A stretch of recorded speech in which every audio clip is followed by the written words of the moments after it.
Inna awlan nasi bi al-muttaqun man kanu haitsu kanu. Sesungguhnya orang yang paling dekat denganku, kata Nabi, siapa mereka? Al-muttaqun. Mereka orang yang bertakwa kepada Allah, yang menunaikan semua yang wajib, menjauhi hal-hal yang haram. Itu ketakwaan. Bagaimanapun susahnya hidup kita, ketika seorang hamba itu bertakwa, maka cara haram apapun pasti dijauhinya.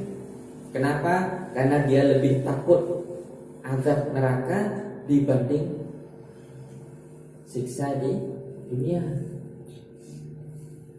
dibanding api di dunia. Kalau kita tengok panasnya api neraka, subhanallah, dalam sebuah hadis Rasulullah sallallahu alaihi wasallam bersabda, "Uqida 'alan nari alf sanatin hatta marrat." Thumma uqida 'alan nari alf sanatin hatta swaddat. Thumma uqida 'alan nari alf sanatin hatta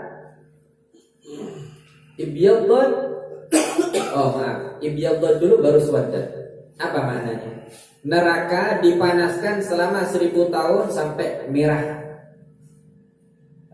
padam.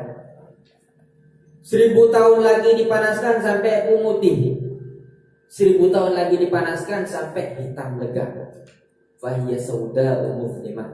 Namanya neraka itu hitam gelap. Isinya siksa semua.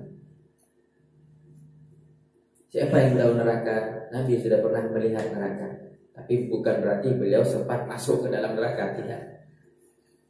Seorang Nabi tidak akan Allah masukkan ke dalam neraka, karena mereka hamba-hamba Allah pilihan.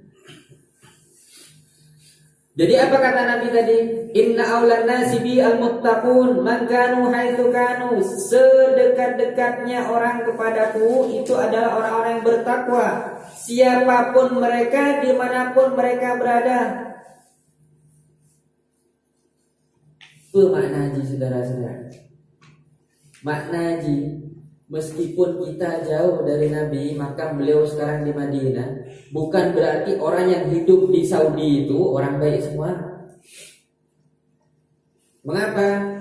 Sama aja kalau seandainya mereka hidup di samping makam Nabi kita, di Raudhah sana, di Madinah sana, tapi mereka apa? Akidahnya rusak. Mana bisa dibilang bertakwa?